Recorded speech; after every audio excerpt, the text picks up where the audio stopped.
देखिए इसके पीछे सबसे पहले लोकतंत्र के चौथे स्तंभ आप सबों को मैं दिल से यही चाहता हूं कि आज जो काम अब कार्यपालिका और विधायिका जहां मौन रहने लगी है, आप अपने कर्तव्य का निर्वहन करें और मजबूती के साथ करें। आज जो ये घटना घटी सोनारडी जो बागमारा का क्षेत्र है और 3 व्यक्ति जमीन दोज होने से, उनका मकान जमीन दोज होने से जान उनका चला गया है, वो इस दुनिया में अब नहीं रहे। सबसे पहले उनको मैं श्रद्धांजलि अर्पित करता हूं।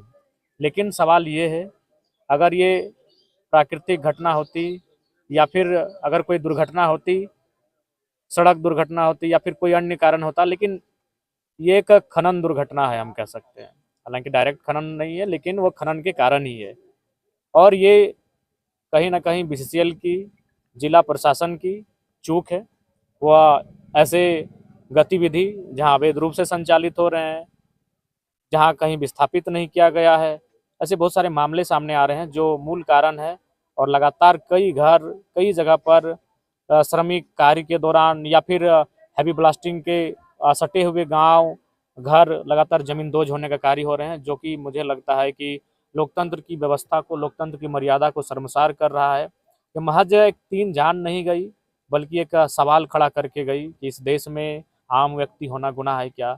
लोकतांत्रिक भारत में एक आदिवासी होना गुनाह है क्या? मुझे लगता है एक सवाल खड़ा करके गई। वो जान केवल 3 जान नहीं, वो एक सवाल खड़ा करके गई है कि हमने कैसा राज्य और कैसा राष्ट्र का निर्माण किया है, जहाँ आम व्यक्ति की सुविधाओं की, आम व्यक्ति की सुरक्षा की सुनी तक नहीं जा रही है। बहुत ही चिंता का विषय है। जिम्मेदार कौन है? जिम्मेदार बिल्कुल बीसीसीएल जिम्मेवार है। आप कोयला खनन का कार्य करते हैं, आपकी तो ये जवाबदेही बनती है कि जब बगल में गैस का रिसाव हो रहा है, बगल में जमीन धंसने की आशंका है, तो सबसे पहले आप इनको दूसरी जगह शिफ्ट क्यों नहीं किए? दूसरा बात, इनको वार्न क्यों नहीं किए? कोई टीम क्यों नहीं आई? कोई बैरियर क्यों नहीं लगाया गया कि यह क्षेत्र संभावित खतरा के दायरे में आ रहा है? तो बीसीसीएल प्रबंधन मूल रूप से जिम्मेवार है।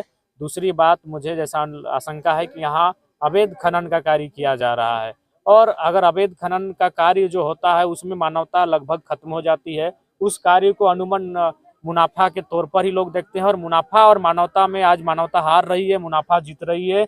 ये बहुत ही चिंता का विषय है। पुनर्वास को लेकर हमेशा चर्चा हुई है, बीसीसीएल आज तक चर्चा नहीं की। बिल्कुल देखिएगा, मैंने विधानसभा में स्पीकर तक को सीधे संज्ञान में कहा कि सर यहाँ आपने कमेटी बनाई थी। तब देखिएगा मेरे बहस के बीच स्पीकर साहब बोला कि जयराम जी आपने आसन को संबोधित किया है, तो हम बीच में कुछ बोलना चाहेंगे। पहली बार लोग मुख्यमंत्री पे सवाल करते हैं, लोग विभाग के मंत्री पे सवाल करते हैं। जयराम महतो ने स्पीकर महोदय को सवाल कर दिया कि सर आपकी नहीं सुनी जा रही है, you are the chairperson of house but they are not following your orders. आपने सुना होगा, हमने विधानसभा में डायरेक्ट स्पीकर साहब को कहा कि आपने जो कमेटी बनाई है कोयलांचल के लिए स्पेशल, ओबीडम को लेकर, अवैध खनन को लेकर, या फिर जो रैयत और बीसीसीएल के बीच जो तानातानी चल रही है उस परेशानी को लेकर, आउटसोर्सिंग एजेंसी और रैयत के बीच जो मनमुटाव है उस विषय को लेकर, जो आपने 7 विधायकों की एक कमेटी बनाई है, वो साल भर बीत चुका है, उसका रिपोर्ट क्या है? कितनी जाने जाएंगी, उसके बाद आपको रिपोर्ट प्रस्तुत किया जाएगा, ये आपने भी देखा होगा। तो बिल्कुल ये बहुत ही गंभीर मामला है। इस मामले पर हम लोग चुप्पी नहीं रहेंगे, इस मामले पर हम लोग अपनी आवाज को बुलंद करेंगे। इस प्रकार से आम व्यक्ति की जान नहीं जानी चाहिए। इसकी हमारी जवाबदेही और हमारी जिम्मेवारी बनती है कि इन मुद्दों को हम लोग गंभीरता पूर्वक देखें और इस पर कार्य करें। अभी जो राहत कार्य चला है, संतुष्ट है? नहीं, बिल्कुल भी राहत कार्य केवल एक औपचारिक, महज एक औपचारिकता है। इस राहत कार्य से संतुष्टि नहीं है। मैं बार बार कह रहा हूं कि आज संवेदना धीरे धीरे खत्म हो रही है। आम व्यक्ति का जीवन अब मुझे लगता है कि आज एक पशुओं के जीवन की भांति है।